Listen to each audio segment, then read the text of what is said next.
The Denver Broncos retained an important member of their coaching staff, but they also lost one key member. We'll tell you how this impacts the team on offense and defense going into 2025 here on today's episode, Locked On Broncos.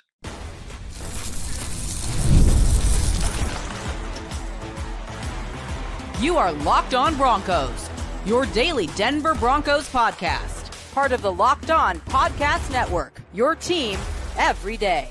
What's happening, Broncos Country? Welcome into another episode, Locked On Broncos, your daily Denver Broncos podcast, part of the Locked On Podcast Network, your team every day. Thanks to all the everydayers for making us your first listen of the day, every single day for your Broncos news, content, coverage, analysis, and more. We got you covered every single day, all year long, because for the true fan, there is never an off season, and there's a lot going on with your favorite team.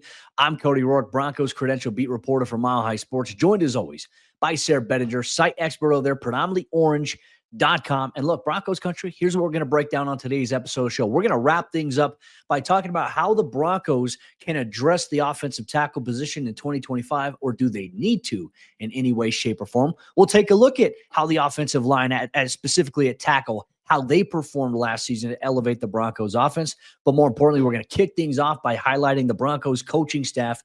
One key member staying on staff while one key member departs. That's the action you're going to get on today's episode of the show, brought to you by friends over there. FanDuel, Super Bowl 59 is here, and there's no better way to make every play more exciting than with FanDuel Sportsbook. New customers can bet just $5, and if you win, you'll score $200 in bonus bets. Download the app or head to FanDuel.com to get started. Sayre, my friend, the coaching carousel continues to kind of swing a little bit here for the Broncos as Sean Payton staff has commanded a lot of interest in this offseason hiring cycle. Some departures, as we already knew, with Declan, Doyle, Darren Muji, not necessarily on Sean Payton's staff, but with the front office. But now one of Sean Payton's top trusted guys on the offensive side of the ball, he's headed back to the Detroit Lions. That's right. John Morton, Johnny Mo, as Sean Payton called him a number of times throughout the year. He is back in Detroit where he was in 2022. Cody, he's been an assistant for a long, long time, whether it's in the NFL or at the college ranks for a lot of notable coaches. And that list includes obviously Sean Payton, but also guys like Dan Campbell, Pete Carroll, Jim Harbaugh. I mean, you could go back to his time working for John Gruden back in the day as well. But he's been around the block and back a few times at both the collegiate and the NFL level. And he's got some big shoes to fill. I mean, Ben Johnson was one of the best offensive coordinators in the NFL. Tremendous personnel there in Detroit, of course, but Johnny Mo has not really been an offensive coordinator since he worked for Todd Bowles back in 2017. So he's going from being a senior offensive assistant, pass game coordinator the last handful of years to now being the full-on offensive coordinator of the absolute juggernaut that is the Detroit Lions. And that was probably a pretty coveted job. So interesting that they brought Johnny Mo back. Familiarity, of course, that is huge in the NFL, as we've discussed a number of times, but really good stuff for Morton to be able to get this gig in Detroit. And obviously now the Broncos, they've got some more questions about their offensive staff going forward. Yeah, and I'm very curious to see how Sean decides to go through the hiring process here. If you do it internally, I imagine it's probably going to be quick, but if you look to bring in somebody from the outside, I imagine we're going to see a little bit of what Sean said his motto is: slow to hire, quick to fire type of mentality. And we'll see how things transpire there. But obviously Johnny Mo going back, he's a Michigan guy. So he goes back home there to Michigan to call plays here for Dan Campbell. And that juggernaut, as you mentioned, of a Detroit Lions offense, man, electrifying the playmakers they got. I'm excited to see what Johnny Mo is going to get out of those guys here now that he's going to be calling the plays for the Lions. But some good news, right? Obviously, after you lose a guy like that, it's like, all right, hey, our focus shifts on who replaces him. The Broncos don't have to worry about that with one of their top defensive assistant coaches, Jim Leonhard, who had offers and he had interest from 3 other NFL teams for vacant defensive coordinator jobs. He has opted to remain with the Denver Broncos. And I can't help but look at this and feel like, okay, am I reading something on the tea leaves here? What's the main reason he turned down the opportunity to maybe have some DC jobs this year to stay in Denver? I mean, obviously, you get to work with Patrick Surtain, the best cornerback in all of football. Certainly, that's an appealing factor. But we all know Jim Leonhard has been a name that's been talked about for quite some time as a future defensive coordinator to watch. Part of me is wondering, does this mean that he's eyeing if Vance Joseph gets another head coaching job, does this mean that Jim Leonhard is just going to be the coach in waiting here? That to me, I think, is an interesting theory we should talk about. I kind of feel like that's exactly what it means, right? And I don't know that for a fact, and neither of us do at this point, but No. I mean, you kind of figure that like that was one of the things they talked about when they brought Jim Leonhard in, because the only reason that he wasn't coaching in a prominent role back in 2023 when he was a consultant at Illinois is because he had the surgery that kind of kept him limited on the sidelines, things like that. It was just a year, not necessarily a year off for him, right? But of course, it was a year of kind of just waiting and seeing. And even with a year away from being the Wisconsin defensive coordinator, after there was questions like, would he be their head coach? Or I Should have think been. state rumors too. Yeah, he should have been the Wisconsin head coach. Absolutely. And so you're talking about fending off, I guess, offers at every level, right? I mean, there was rumors recently about Notre Dame, the Indianapolis Colts, a number of different things regarding Jim Leonhard. So he's a coveted guy. You can't help but think next offseason, Vance Joseph get a head coach gig. Broncos get those 2 third-round picks. Jim Leonhard slides in as, he was pass game coordinator, secondary coach this year, and he'll do so in 2025 again. Maybe he can be that defensive coordinator and just kind of seamlessly help you transition away from Vance Joseph in 2026. Well, and I'm also looking at it as well, because as we're sitting down talking about this, the only job that is open right now is the New Orleans Saints. And there could be a chance maybe they express interest in interviewing Vance for that job. And I feel like Vance would be a good fit actually for the Saints. And so does Jim Leonhard know something that we don't know yet, right? Has there been something like a domino that's, has yet to fall that is potentially coming down the pipe here? I know this. Look, there are a lot of Broncos fans, Sarah. They're like, oh, yeah, they should move on from Vance Joseph. I think that's silly. I think it's ridiculous. Sure, Vance, his first stint as head coach didn't work out well.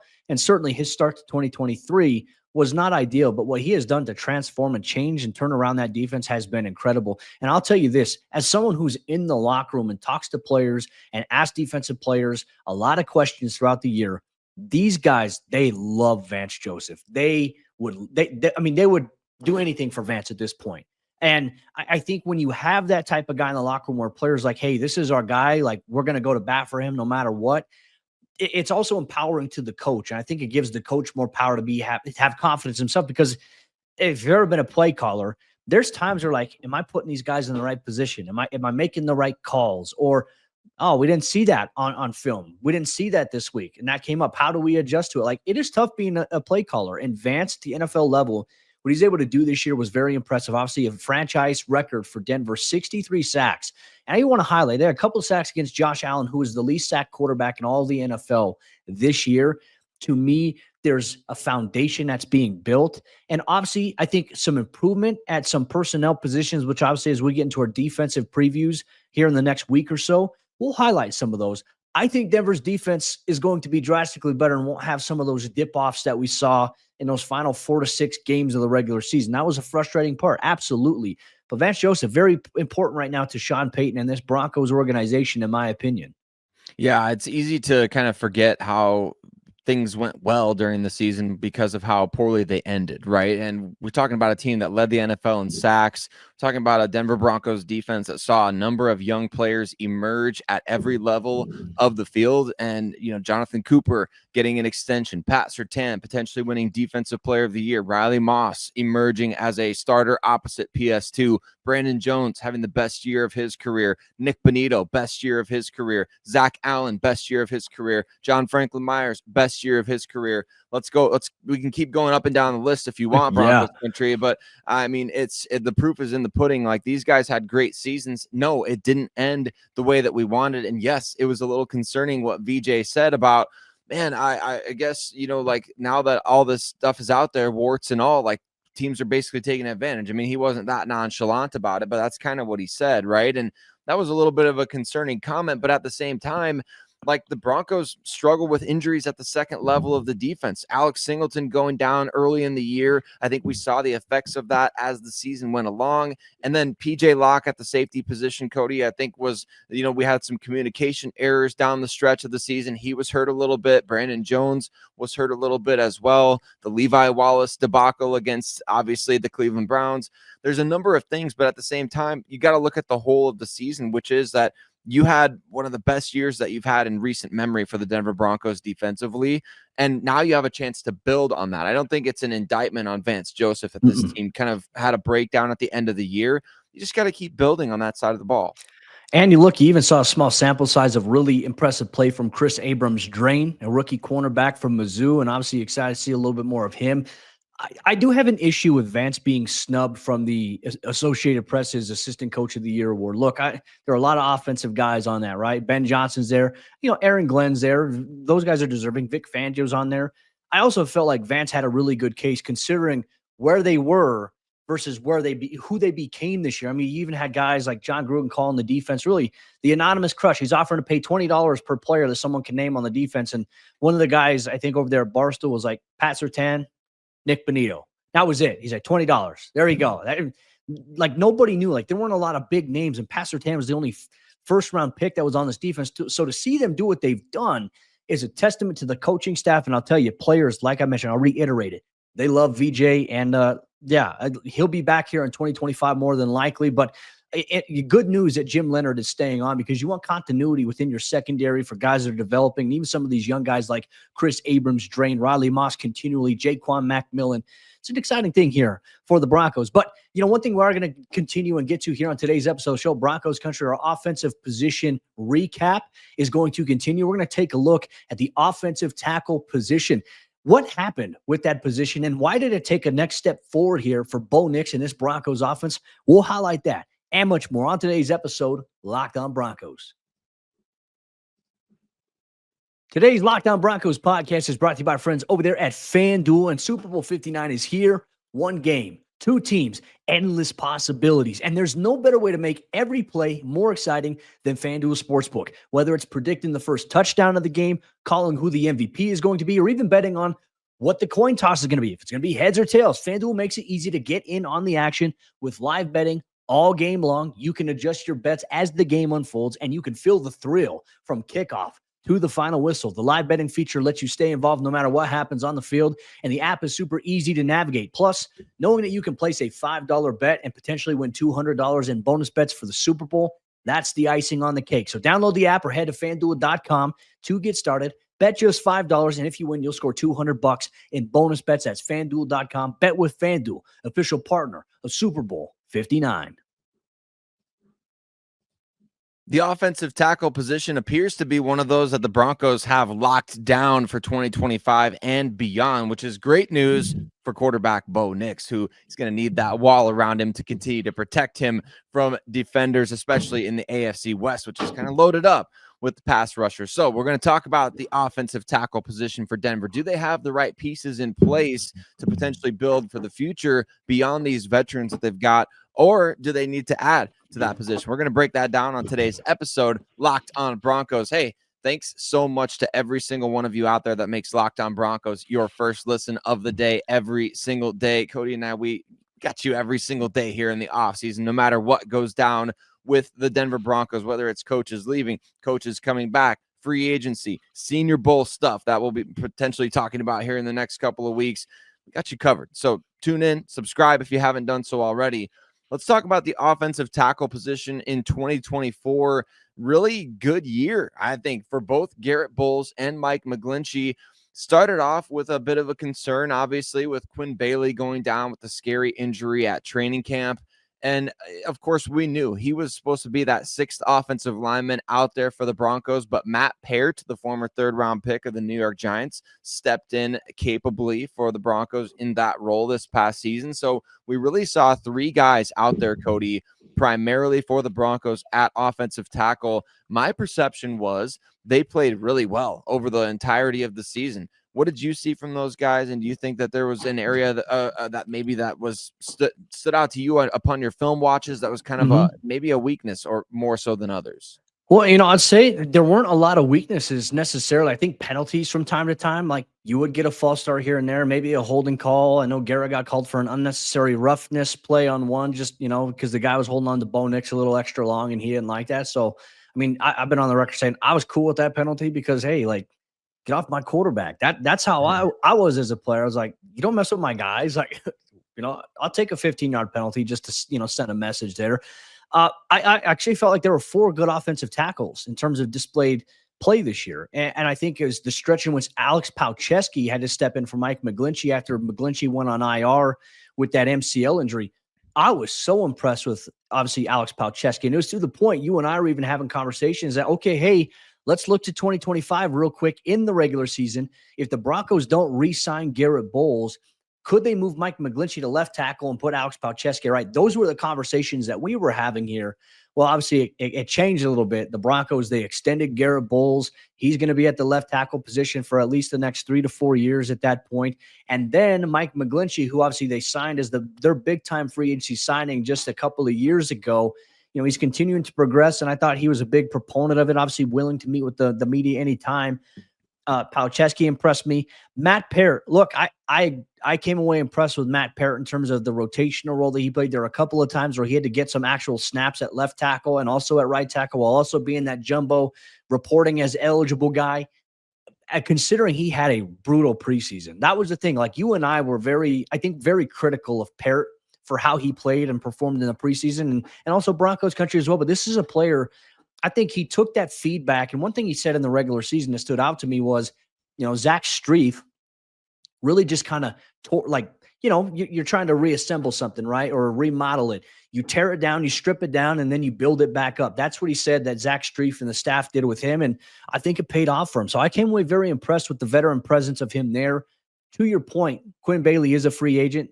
What's going to happen in terms of, are they going to bring him back or not? Like, when you look at offensive tackle now, Sayre, we were in the regular season thinking, okay, hey, this is probably going to be the biggest question mark of the offseason if they don't do anything with it in season. Now, this is the one position that really doesn't have a question mark to it. I think they're too deep behind the 2 starters. I think is pretty solid, and it's not even factoring in Frank Crum, who's an undrafted rookie free agent.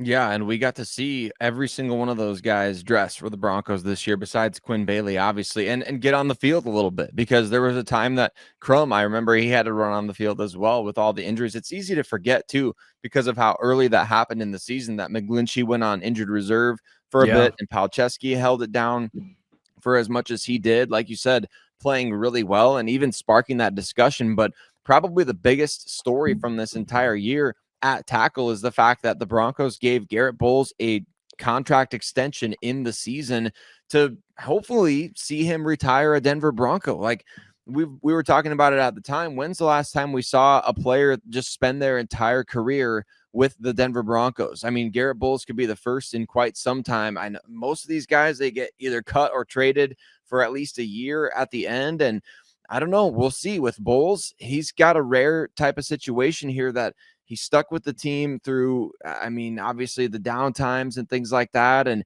you saw that pay off this year. He was so excited about making the playoffs. The dude dyed his hair blonde, and we never got a chance to chat about that, Cody, because I mean, Garrett was just so pumped that I don't know if he just didn't know what else to do. He's like, I got to do something. Like, I got to dye my hair blonde, we're going to go for it. So, but I love the mentality that he and other leaders like Courtland Sutton took. Mike McGlinchey, you can tell that they've built this rapport with Bo Nix as they live to protect the guy. And that was something that I think Bowles said when he was first drafted. He's like, I'm going to protect my quarterback like I protect my wife. So it doesn't surprise me that he would be getting penalized if somebody's holding on to the quarterback too long or hitting him late. But I think those guys are tone setters for this entire offensive line. Even if they're not the best players on the O-line, Quinn Minor's probably the best, but these guys are good. And they provide exactly what you need, protection for your quarterback. Well, and another thing, too, remember when Russell Wilson came over, Garrett said, you're never going to have to worry about being in your back. Little did we know, it wasn't going to be because of the offensive line. Obviously there were some offensive sacks given up by the O-line, but the drastic difference between, Bo Nix, the amount of sacks he took versus what Russell Wilson took in 2023 is very astounding when you look at that. So, I mean, Garrett, a guy who came in and, first round expectation at one point was labeled a bust. The team didn't pick up his 5th-year option. And then all of a sudden, he goes out and he balls out, gets rewarded with a contract extension. And then now he's got what was it? So he had his rookie deal. This is his 3rd contract essentially with the Broncos. To your point, that is so rare and is a testament to how hard Garrett has worked and how much he has drastically improved on a year-to-year basis. And also looking at it too, you and I were talking about free agency. If the Broncos weren't going to bring Garrett back, there weren't a lot of good options out there that you're going to feel comfortable plugging in to protect your second-year quarterback, let alone you're not going to go out there and draft an offensive tackle this year because that you're going to put a rookie on Bo Nix's blind side. That right there is not the ideal situation either. So Denver, they're like, this was a need for us. We took care of it. And now they've got flexibility here going into free agency with a lot of salary cap space, some potential extensions already coming for a couple of other players. There could be some restructuring done. There could be some cap casualties. Obviously, as free agency comes around, we're going to get to that point. We're going to obviously break it all down. We don't even know what the NFL salary cap is going to be just yet. I imagine that'll probably be announced the week of the Super Bowl. So next week, essentially, probably the Radio Row build up to it. But man, I was so impressed with how much they took a step forward this season. And you need to continue to see that from McGlinchey. You need to continue to see that from obviously Garrett Bowles. But how does this impact maybe the prospects of guys like Alex Palczewski down the road in terms of his development? Frank Crum, who's obviously very sizable at tackle, they see some things that maybe like we don't see just yet because they've been around him more. They obviously get access to full practices in the regular season. Media doesn't get to attend the full practices. So there is little things that they see. And then, as we've heard Sean Payton, George Payton talk about, player development is essential for them going forward. So we'll see maybe what kind of questions this creates in the future. But as of right now, in the immediate future, the Broncos do not have any questions at offensive tackle. But the only question they have is, do they bring back a couple of their free agents? We'll look at whether or not the Broncos should bring back Quinn Bailey and or Matt Parrott here on today's episode, Locked On Broncos.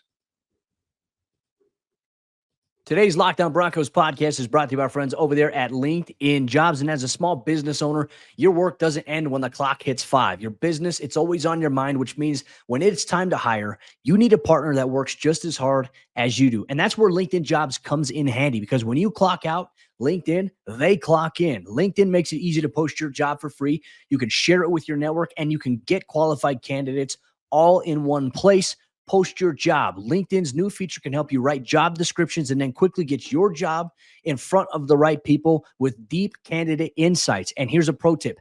Add the hashtag hiring frame to your profile picture to double your reach to qualified candidates. No wonder 72% of small businesses say LinkedIn helps them find high quality hires. Post your job for free at linkedin.com/LockedOnNFL. That's linkedin.com/LockedOnNFL to post your job for free. Terms and conditions apply.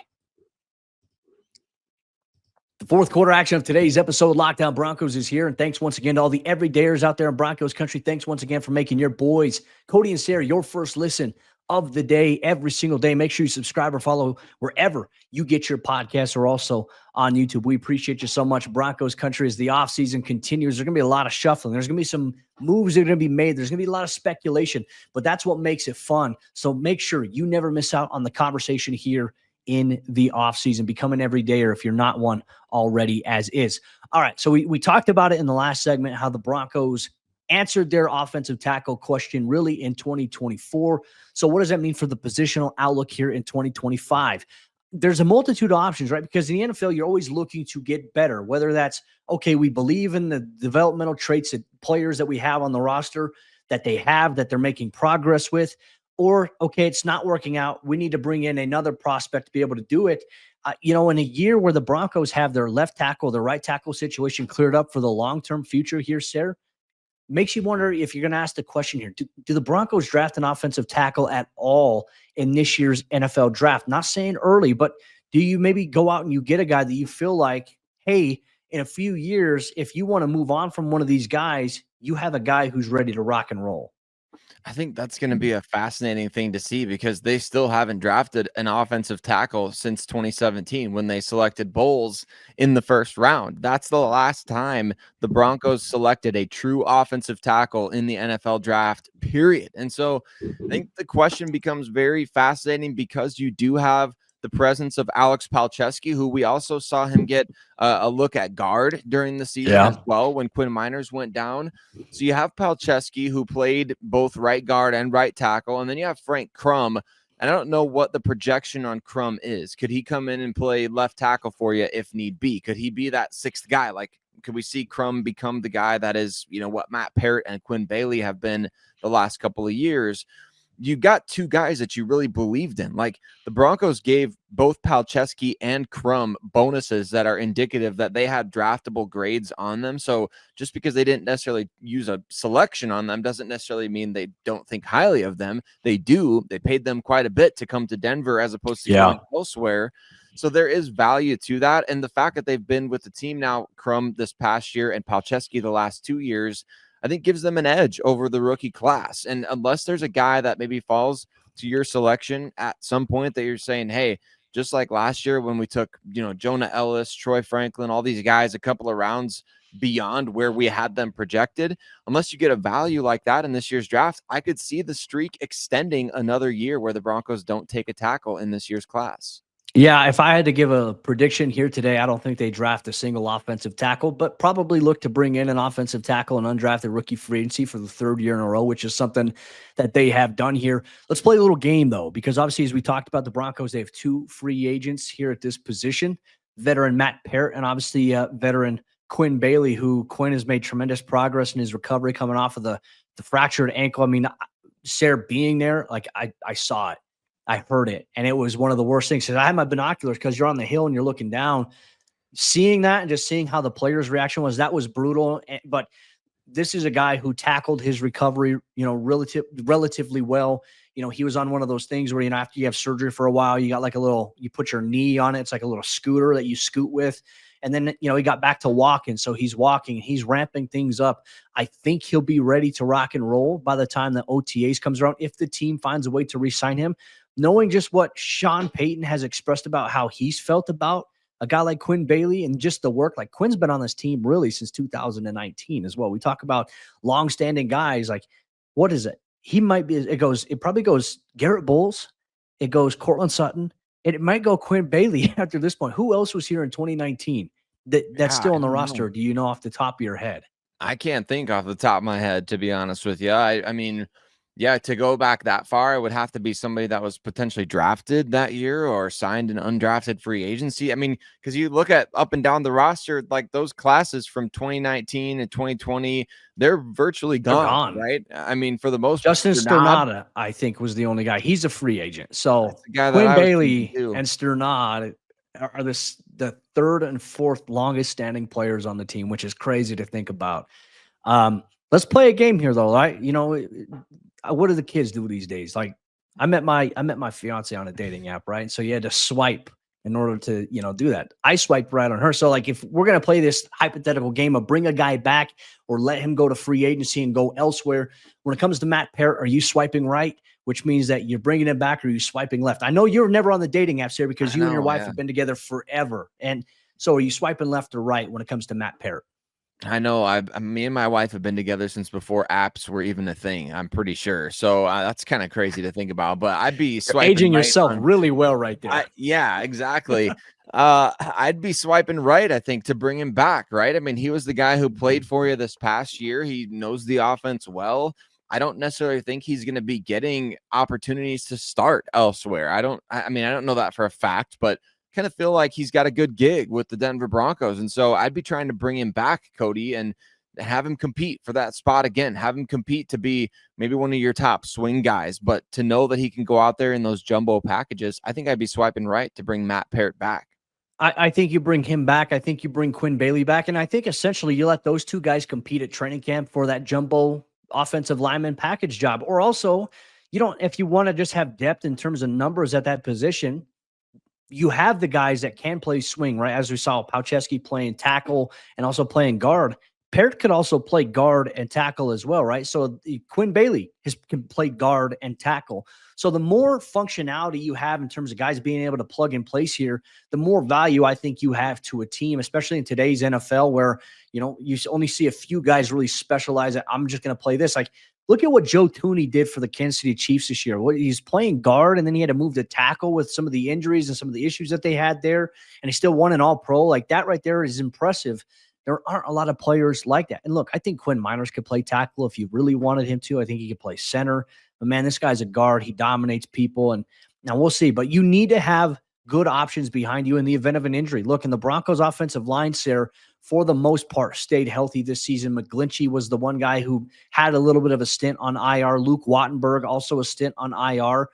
That's going to make things, interesting about our conversation we're going to have coming up on tomorrow's episode of the show here. But for the most part, that continuity in the offensive line, I felt like was big for the offense, was big for Bo Nix, but it could always improve, right? And so while we had no big questions here for the offensive tackle position here for this team going into 2025, really what we're going to talk about on tomorrow's episode of Locked On Broncos, when we focus on the interior offensive line, we're going to look at guard, we're going to look at center, we're going to look at what we learned from those positions in 2024. We're going to analyze the biggest questions, and one of them being, will Luke Wattenberg be the starting center in 2025, or will he have competition? We'll break all that down and much more on tomorrow's brand new episode, Locked On Broncos, Broncos Country. We'll see you then.